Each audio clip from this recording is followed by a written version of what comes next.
I'm on the brink of turning 30 years old, and one of the million questions I grapple with that maybe aren't midlife crisis inducing, for the most part anyway, is whether nostalgia is a mind trick, as said by Taylor Swift herself. Nostalgia is a mind trick. I'm not sure if it's because I'm getting older or if it's because there's legitimately an increase in focus on this in gaming, but it seems to me we're looking back way more often than we used to, with remasters, remakes, and even nods to what came before. It feels like the industry is celebrating its past way more than its present or future. And as someone who grew up in the GameCube generation, the increased focus on that era of gaming from all my favorite franchises has certainly stirred the dopamine like there's no tomorrow. Mario recently came out with a remake of one of my all-time favorite games, The Thousand Year Door. I'll never forget the pure euphoria I experienced when Battle for Bikini Bottom was announced as a remake. But of course, we certainly have to turn our heads towards Sonic the Hedgehog, who seems to be in his 2000s era once again, celebrating the embodiment of Sonic from much of that era, Shadow the Hedgehog himself.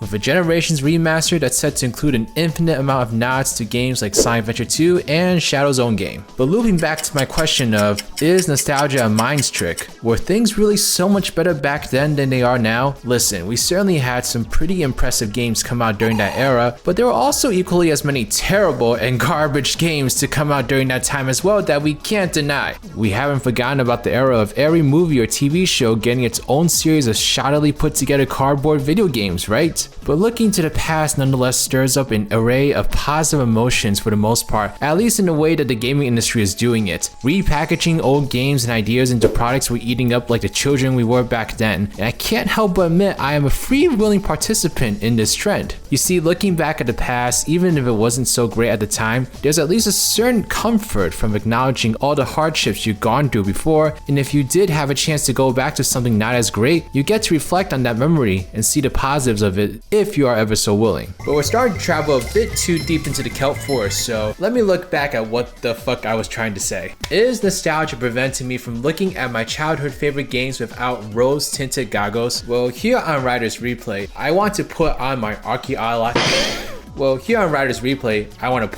archaeological gear, including those short shorts that I love imagining many guys in, and traverse through the past of games that I either grew up with or ones that grew up around me, and challenge that sometimes delirious outlook. Can we continue to find comfort in what came before while acknowledging its faults to progress into the future? Well, in my ever-long journey to become a scholar of nostalgia, I'm going to die trying. Which brings us to the game that I feel truly started it off for me. The deepest and rootiest roof of my rose-tinted eyesight on all my days where I feel somewhat weak to the temptations of getting lost in the past. And that, my friends, is the superpower of teamwork.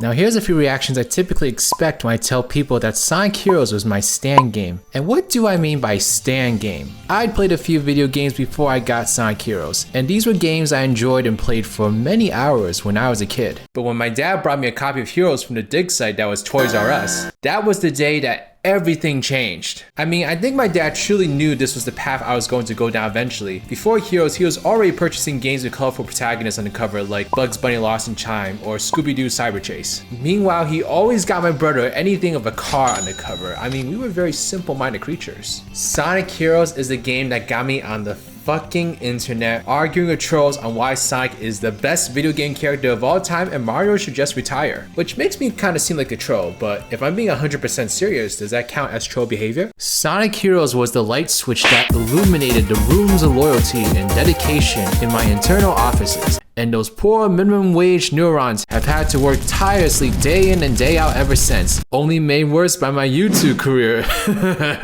I mean, imagine how much brain energy I could have conserved not thinking about this franchise actually makes my brain hurt. But nonetheless, Sonic Heroes was the game to do that for me. And usually the responses to that assertion within the Sonic community is quite the colorful palette. You see, most people would simply assume the sort of game that get you into a franchise in the way I'm describing would be one of the series' groundbreaking titles, maybe Sonic 3 and Knuckles for instance, Sonic Adventure, or even more recently Sonic Mania. But Sonic Heroes does not fall into that category. Sonic Heroes is one of the most divisive games in this franchise actually, and we have to make this clear distinction. Divisive does not mean terrible. For instance, Sonic 06. Most people can attest that that is a terrible game. It doesn't have half of the fan base praising and the other half trashing it to no end. It might have some people seeing the good qualities in it or its untapped potential, but that's a topic for another millennia. Sonic Heroes was pretty positively received from what I can tell when it first came out. Numerous 7 or 8 out of 10s, believe it or not, was considered a very good score back in the day, and Heroes attained plenty of those. But nowadays, I can't seem to grasp if Heroes is overall loved or hated by the community. As you'll see very soon,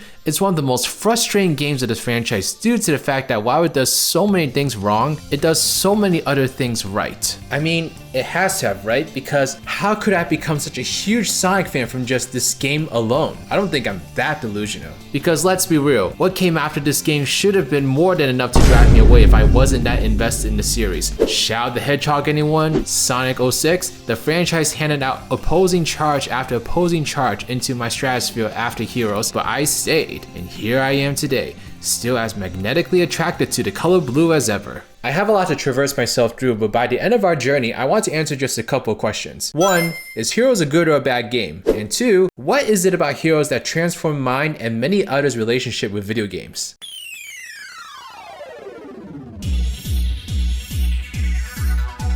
Sonic Heroes, unbeknownst to me, came at one of the most interesting points in the franchise's history. You see, despite making a successful transition to 3D for all intents and purposes, Sonic was still coming off of a flop, which he unfortunately had nothing to do with: the downfall of Sega in the console market. The Dreamcast was pretty much ill-fated from the very start. I mean, the PS1 literally snuck in and took Sega's spot in the market, and there wasn't much Sega could do to crawl its way back into the market. The adventure games did come out on the GameCube shortly afterwards, so Sonic was beginning to develop a presence for himself as a multi-platform mascot, but Heroes would be Sonic's first true original offering on this generation of consoles. All eyes were on Sonic to see if he could truly survive that catastrophic era for Sega and still come out on top. In a lot of ways, Heroes represents an intentional return to form for Sonic. Gone are the convoluted storylines rooted in plenty of franchise lore, at least for Sonic standards. Gone are the multiple gameplay styles to divert focus from what Sonic is known for. And gone are the greatest fucking thing to ever happen incorporated into a Sonic game, but we're not gonna harp on how much of a missed opportunity it was to induct me into this national treasure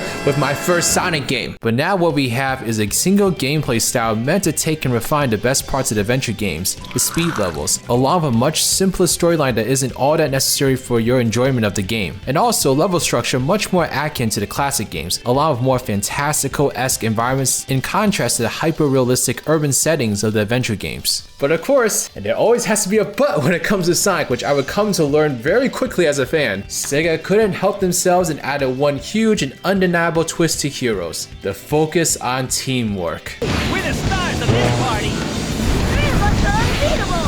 We'll show that creep the real superpower of teamwork! Yeah! We're Sonic Heroes! You know, maybe this is why I don't actually like cheese. No, for real, the only way I can tolerate cheese is on pizza, otherwise, goodbye! Sonic Heroes has a gimmick that would consume its entire identity, which was the introduction of playing as 3 types of characters at the same time. I will say as a kid, I thought this was a very cool aspect of the game. It just made you feel like you had so much power at the tip of your fingers, and perhaps that was the point of doing something like this for Sega. Multiple characters in any game for me during this period was super exciting for me, and Sega especially had a lot to prove with this game given everything I mentioned thus far. The 3 character types, speed, fly, and power, all have different abilities to help you progress through the game, and the heart of the game is knowing which character to use at each point in the game in order to get to the end of the stage with the highest score. One thing I feel always comes up when fans are discussing this game is why did Sega feel the need to shake up the formula so much? If Sega wanted to go back to basics as they stated with this game, wouldn't it have made much more sense to stick to the original adventure gameplay and just create a game based off of that? I mean, the audience was already a little primed to that gameplay thanks to the GameCube port, so the teamwork aspect really doesn't make a lot of sense from that point. This is purely speculative, but you ever wonder why Sega felt like they always had to have some kind of gimmick with 3D Sonic games for a long time? I bet you that Sega and Sonic Team thought that the gameplay style wasn't enough to sustain its own title. I don't know why, because it doesn't really make much sense to me no matter how you look at it, but that would explain Sonic Team creating so many 3D games that have some sort of gimmick attached to it, and this being like such a huge quality of the franchise for like decades. From that perspective, I would argue that Sonic Heroes is actually one of the better gimmicks we've seen with 3D Sonic, because it isn't an outright completely different style of play like, say, Big's Fishing or the Werehog. It takes that bare bones adventure gameplay and simply adds some bells and whistles to it in the form of multiple characters. And those characters and whistles actually add a lot of layers to the game in terms of how to tackle each section the most optimal and efficient way possible to rack up points in a short time. Heroes to me was especially replayable because I was always trying out different combinations of what to do in each of the levels to complete the level more flawlessly. And I guess in a sense, that's the beauty of Sonic games and what I truly fell in love with when it comes to Heroes as an introduction to the series. Sonic is a series that really challenges you as a fan, and here's what I mean. Sonic is not a leisurely platformer that people can just ease in and out of, at least in comparison to Mario. You start off a Sonic game and you are immediately thrown into the action. The nature of a Sonic game makes it very difficult to titrate a player to the normal frequency of his mechanics without essentially nerfing what makes Sonic, well, Sonic. His speed. Some Sonic games have certainly experimented with how to best introduce a player to the mammoth that is a Sonic game, really painfully easy tutorial levels, nerfing the control of Sonic, or just a really elaborate CGI cutscene. But even as far back as the very first Sonic game, there is no way to truly acclimate a person to the Sonic experience that quickly without just throwing them into the action, unless you're willing to compromise the gameplay itself. But me being a soon-to-be 10-year-old with no other commitment in life, I was ready to devote myself to Sonic, and Heroes was certainly a sufficient battleground to test me on. So how does Heroes measure up in acclimating a player to a Sonic game? Well, we need no further than one of the most iconic levels in the Sonic franchise, Seaside Hill.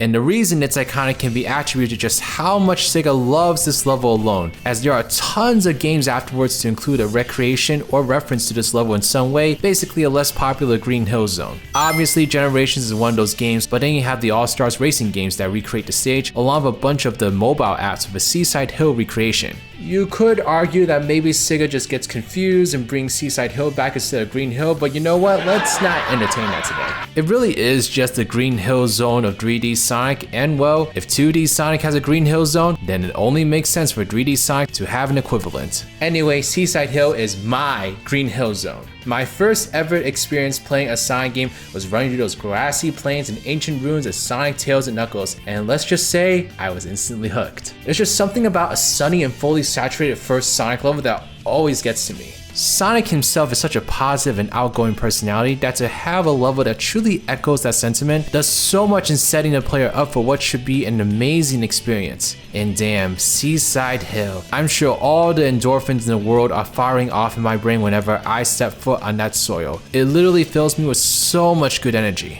It's too bad I don't feel that way about the actual beach, but hey, video games do tend to warp your sense of reality. Now the thing about Heroes is that Team Sonic was technically not made to be the team that newcomers should be playing. Heroes has 4 teams total, and Team Rose was assigned to be the easy difficulty team for new players, but the only way anyone would know about this is if they were actively seeking what Omochao said about each of the teams. You can see why I had no idea. So despite having a team that's for that purpose and actually start you off in a proper tutorial level, Team Sonic inadvertently is the more common entry level experience. And well, it certainly isn't a difficult first level, but it's not an easy first level either. It takes a little under 5 minutes to complete once you're comfortable with the level layout and controls. But here's the thing about Sonic games again. The joy for the series really does come from repeated playthroughs, watching your hands adapt more and more to the flimsy controls of Speedster as you progressively become more effortless in the ways you navigate a Sonic level. And since Heroes is very rooted in traditional Sonic gameplay despite the weird team mechanic, that aspect is very much present here. I'm pretty sure I've logged hundreds and hundreds of hours into playing Sonic Heroes throughout my entire life. It's gotten to a point where booting up the game, whether it be on my crusty old Xbox, the GameCube, or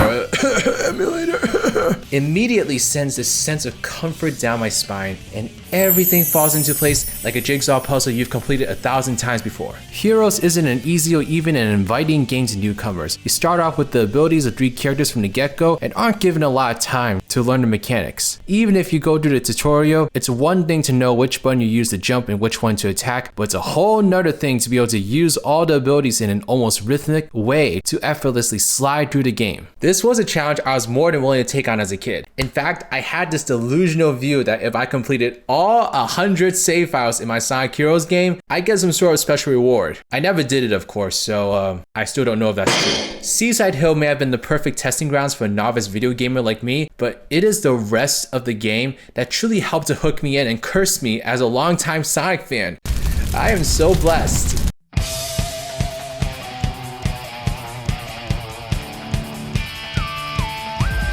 As I mentioned before, Sega and Sonic Team wanted to make the worlds a little more fantastical a la the classic games, and they certainly took that direction in stride, as Heroes today is one of the most colorful and vibrant 3D Sonic games that we have. Along the grassy plains interspread with ruins conglomerate, we also have a futuristic city running on pure energy, a gambler's paradise, Wild E. Coyote's playground, a forest of giant ass frogs, a Scooby-Doo locale, and of course a giant fortress Eggman definitely made all by himself. I mean, seriously, visual-wise, Sonic Heroes does a great job at offering diverse vacation hotspots to speed through that all stand out in their own ways. The stark contrast in Casino Park and Bingo Highway, yet still being able to tie them under the casino theme is nothing short of a masterclass in how to squeeze as much as you can out of a level theme. Now, what really helps to sell these levels is also the banging soundtrack. Sonic Heroes was also the first video game where I paid a lot of attention to the music coming from it. I mean, no offense to Scooby-Doo Cyber Chase, but the music from that game was really not all that memorable. But Heroes is a whole different story, as every level has a track that not only matches the aesthetic and pacing of it, but is also just a very good piece of music in the first place. This is definitely going to age me a bit, but when I was in elementary school, I actually managed to order this soundtrack off the internet. And so my gym teacher was cool in the sense that he lets the kids bring in the CDs and play their own music during gym class. So you know what CD I brought in? This one. I remember inserting the CD and playing basketball with my classmates while the special stage track was playing, and I just remember feeling all too proud of myself on that day. In reality, no one gave a fuck about this soundtrack, but hey, you can't teach taste. A soundtrack can go in two directions in my eyes. One is being so cohesive that while every track is still a separate track, there are similar instruments or styles being used in all of them to tie them together as one cohesive body of work. The other is a soundtrack that's so diverse and so different that every track isn't really all that connected to another one, in an effort to make each level as distinct and unique as possible. And to me, Heroes goes in that direction a little more strongly, although many of the tracks do consist of a strong electronic rock underbelly. But I mean, the fact that Grand Metropolis and Lost Jungle are on the same album does prove my point that the soundtrack was engineered to help these levels stand out in not just this game, but amongst all Sonic games. And it all comes together to form what, in my opinion, is one of the best combinations of levels aesthetically of any Sonic game. It truly pulls from every possible pocket of Sonic up to that point and gives players a little bit of everything Sonic has ever given in what almost feels like a greatest hits collection of locales, even though they technically are all brand new. The diversity and epicness of those levels helped to sell the Sonic series to me as the franchise to get into, the army to sign up for, the battlegrounds to spend the rest of my pathetic life on. And I'm still here.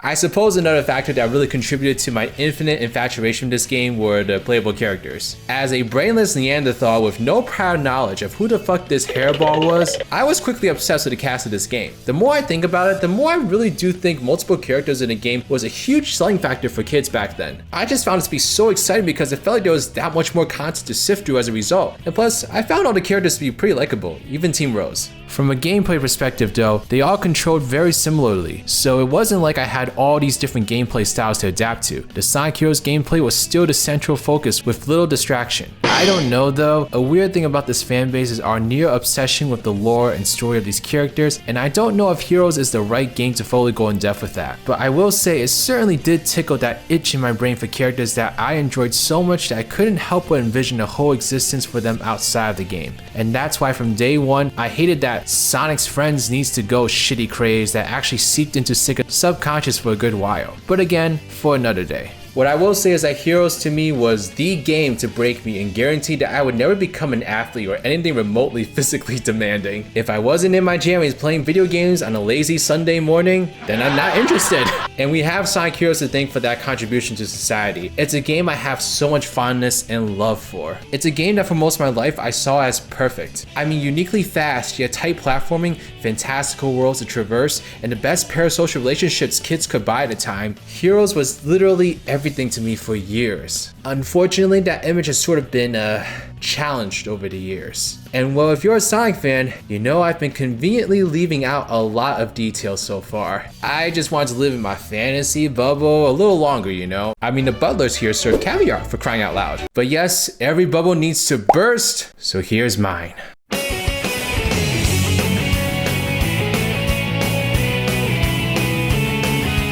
So the fairy tale reality I created for myself when it comes to Heroes is easily shattered by a few things, and one of them is other human beings. I've made this mistake a few times in my life, but the most obvious one comes from none other than the greatest of pet humans to alligators. I went to PAX East earlier this year, 2024, and there I met one of my fellow YouTube bitches and hoes, Denise. It was the first time we'd ever met in person, and honestly it was one of my favorite years at PAX to date. I mean, nothing really crazy happened this year, but it was just so much fun hanging out with friends I wouldn't otherwise see all weekend playing video games. But anyway, one of the things that we did was introduce each other to some video game staples of our lives, and I of course had the most culturally significant choice of us. I introduced Dimitri to none other than Sonic Heroes. Now, I was definitely quite proud of myself for a while here because I got Dimitri to be so interested in the game that he started streaming his playthrough on YouTube, and I was there for every single brutal second of it. Now, this is where things take a turn. Watching him play this game for the first time opened my eyes to something very sinister about my relationship with this game. I'd played this game so frequently that I almost developed a certain set of rules in my head when I played through the game. Don't touch the thumbstick while running through this loop, otherwise you'll fly off. Don't switch rails when you're at too fast of a speed because the rail switching mechanic isn't consistent. Don't take this path because the camera acts up. I'd played this game so much that I knew all the things you needed to do and not do to have the most seamless playing experience possible. And it sort of killed me to not be a backseat gamer as I watched Dimitri slog through power plant for 25 minutes. I mean, this is literally my Joker origin story. This is the toxic chemical waste pit I've fallen into and was forever changed by. In a way, my relationship with Heroes represents a common downfall of my relationships with some of the people in my life actually. I learned to accept the faults of a person and would find ways to sort of dance around and tackle those faults in order to maintain the peacefulness and nourishment of what we have. But I guess there is an argument on how genuine of a friendship this could really be if I can't embrace that person for who they really are. And well, in the last few years, I've really been examining my relationship with Heroes. I've actually been on the internet for almost 2 decades at this point, and my evidence to prove that is that I used to write reviews on GameSpot, and one of those games was Heroes. And predictably, I gave this game a fucking 10 out of 10. A quote from 12-year-old RidersDX. The gameplay is absolutely perfect. The team feature in this game is very creative and very fun. Sure, the controls are very hard to get used to, but once you get the hang of it, the game can get really fun. Now, this has me concerned because even as a 12-year-old in 2006, I was acknowledging that the game was very difficult to get into. So let me break down exactly what it is about this game that is difficult to digest.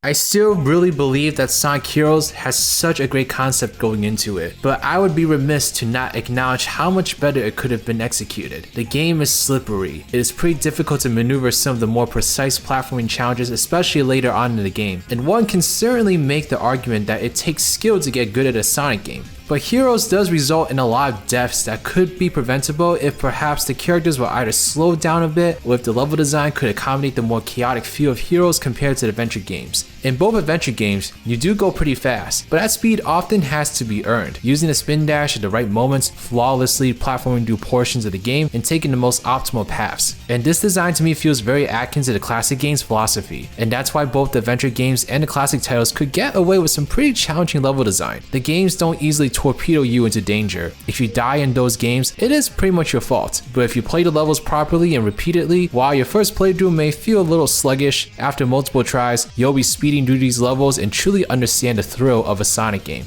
With Heroes though, Sonic and Shadow at least have very high base speeds and it does not take long to accelerate to that peak. The reasoning Sonic Team may have had is that switching to Tails and Knuckles would bring your speed down and allow you to progress through the game at your own pace. But the issue with this is that playing as Sonic genuinely feels very fun. Being able to blaze through levels at that speed is intoxicating, so anyone is going to want to play as Sonic as much as they can with all these levels. Switching from Sonic to Knuckles, for instance, feels like such a dopamine crash at times. I low-key feel like this is a huge issue with the boost formula, but that's a discussion for another day. So this overall mechanic doesn't work in titrating the difficulty for players because everyone just wants to take control of the fastest character that's readily available to you from the very beginning. And that's why people playing this game for the first time find themselves sloppily trying to get used to the controls in the least optimal way possible. And Sonic games in general are hard to get used to in the first place, even with what I said about the adventure and classic titles. So Heroes is that much higher of a hurdle as a result, and most people are not willing to jump over it. There's also some more practical and obvious complaints about Heroes. The camera is extremely awkward and there are times you literally should not touch it to get the most seamless experience possible. All 4 teams share the same levels with slight alterations, so the game can feel very repetitive. The story as well, where the fuck is the story? Although I will say the game is just fine without it in all honesty. Heroes is certainly one of my most cherished childhood memories, but being the enlightened scholar that I am, I do have to admit that nostalgia's glass dome has some cracks, and the process of making this video has been tearing it open for me.